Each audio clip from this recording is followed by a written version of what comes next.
Salut tout le monde, on se retrouve aujourd'hui pour une nouvelle vidéo sur la chaîne et aujourd'hui on va parler pile à lire. Aujourd'hui j'avais très envie de vous présenter le nouveau concept qu'a créé Cassandra de la chaîne et du blog Croque les mots. Elle a lancé le concept de la mini pile à lire récemment avec un article sur son blog. C'est un concept qui m'a beaucoup plu et que j'ai expérimenté pendant le mois de mars et du coup vu que ça a fonctionné et que j'ai beaucoup apprécié le concept, j'ai décidé de maintenant vous le montrer en vidéo dès que je le ferai. Donc qu'est-ce que la mini pile à lire? La mini pile à lire, c'est une pile de 2-3 livres jusqu'à 10 livres, de livres qu'on a très envie de lire, de services presse, de livres pour les cours, tout ce que vous voulez. Et en fait c'est une pile à lire qu'on va se mettre sur un temps indéterminé, soit vous vous dites je vais les lire en 2 semaines, soit vous les dites en un mois, ou soit vous ne mettez pas de date. Et ça vous permet de baisser votre pile à lire étape par étape plutôt que d'avoir 100 livres et devoir choisir sa prochaine lecture face à 100 bouquins qui ont tous l'air aussi géniaux les uns que les autres. Du coup, j'ai texté, comme je vous l'ai dit, au mois de mars avec 5 bouquins et c'est vraiment un concept qui m'a vraiment beaucoup plu.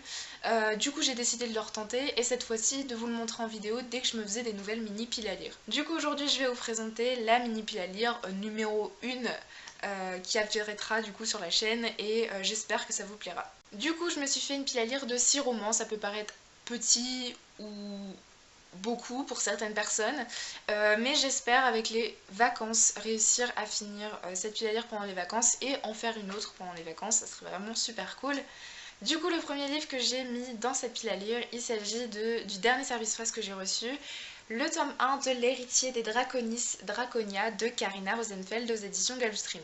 Alors on est sur un roman jeunesse fantastique avec des dragons, je pense que vous l'avez capté, qui me tente énormément. Karina Rosenfeld, j'ai tenté son roman La Symphonie des Abysses avec lequel ça n'avait pas passé du tout l'été dernier, mais j'ai décidé quand même de retenter ma chance avec cet auteur. En tout cas, je voulais vraiment féliciter les éditions Gulfstream sur tout le travail d'édition qu'ils ont fait sur ce roman que je trouve vraiment génial. Il y a des reflets argentés sur les titres et sur la tronche aussi.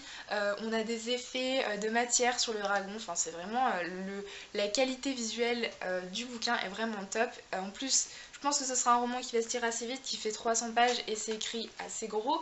Donc, j'ai hâte de me lancer dedans. Pour la mini pile à lire, j'avais très envie de me mettre des petits challenges. Alors vous n'êtes pas du tout obligé de vous en mettre, hein, clairement, là c'est mon propre challenge. De mettre des petits défis, par exemple à chaque mini pile à lire un roman VO si je le peux, et mettre des suites de sagas, et aussi de relire des romans, ça fait trop longtemps qu'ils sont dans ma palle.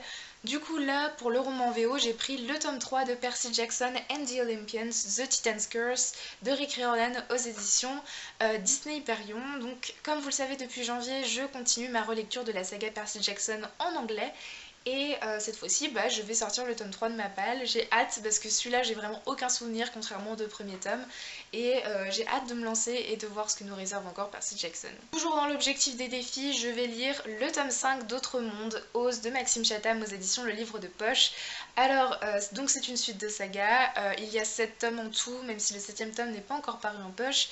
J'ai lu le 4ème tome durant le mois de mars, ça viendra bientôt en update lecture, que j'ai vraiment adoré. Et vu que je lis cette saga en lecture commune avec ma maman, qui vient de finir le tome 4, avant que je me fasse voler le tome 5, j'ai décidé d'aller lire, vu que j'avais très envie de le lire avant elle.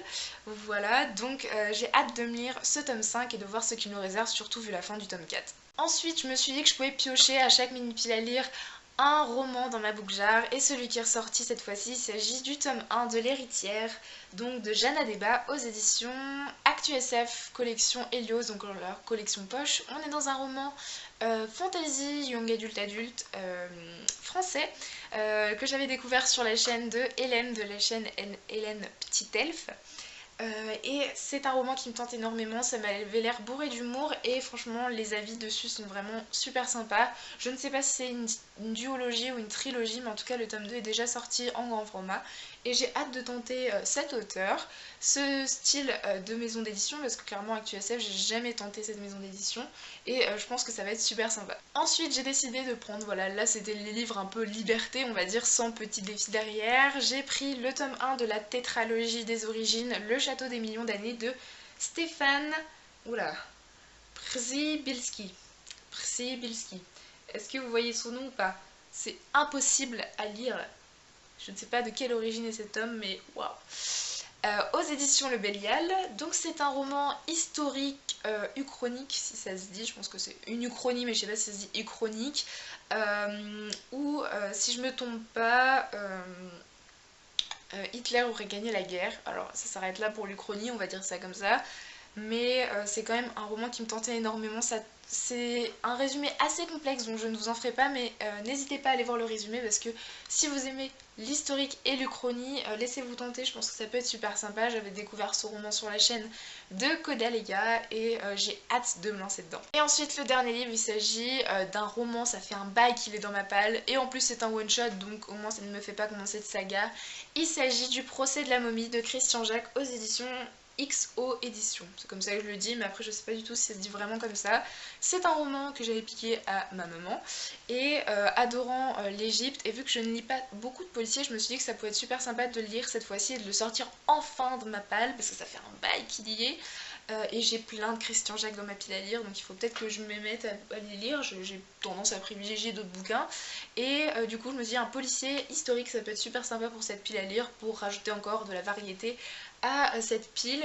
Et voilà, si ça vous dit, n'hésitez pas à me dire en commentaire si vous l'avez lu celui-là, parce que j'avoue que j'ai entendu vraiment très peu d'avis, j'entends très peu d'avis de Christian Jacques en général, mais c'est un roman qui me tente énormément. Voilà tout le monde, cette mini pile à lire est terminée. Alors j'espère que le concept vous plaira, que cette vidéo vous a plu. N'hésitez pas à me dire en commentaire si vous avez lu un de ces livres ou s'il vous tente, et n'hésitez pas à me dire aussi si vous reprenez le concept de la mini pile à lire, ce serait super sympa de le savoir. Du coup, je vous souhaite de très bonnes lectures et je vous dis à très bientôt dans une prochaine vidéo. Bye!